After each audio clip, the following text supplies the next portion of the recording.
दो संख्याओं का अंतर दिया गया है और ये बता गया कि एक संख्या दूसरी संख्या की 3 गुणी है, उन्हें ज्ञात करके हमें बताना है। मान लेते हैं, माना पहली संख्या हमारी x है और दूसरी संख्या को हम y मान लेते हैं। प्रश्नानुसार क्या दिया गया कि दो संख्याओं का अंतर 26 के बराबर है, तो x माइनस वाई किसके बराबर है, 26 के।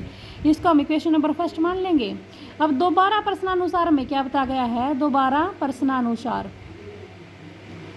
प्रश्नानुसार बोला गया है कि एक संख्या दूसरी संख्या की 3 गुणी है। तो मान ये पहली संख्या है, दूसरी संख्या की 3 गुणी, तो 3y के बराबर मान लेते हैं। इक्वेशन नंबर होगी हमारी सेकंड। अब समीकरण 2 को समीकरण 1 में रखने पर हमारा y का मान आ जाएगा। समीकरण 2 को समीकरण 1 में रखने पर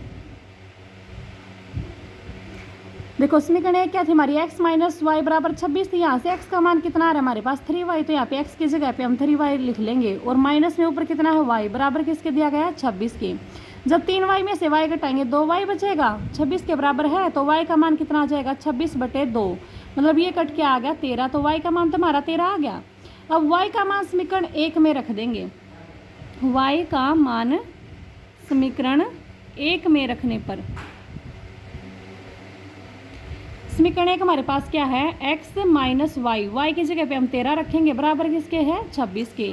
तो यहाँ से x का मान क्या आ जाएगा, 26, और जो -13 ये साइड आके प्लस के 13 हो जाएगा, तो x का मान कितना आ गया, 39। मतलब कि दोनों संख्याएं हमारे पास निकल के आ गई। x तो कितना आ गया, 39 आ गया, और y कितना आ गया हमारे पास 13।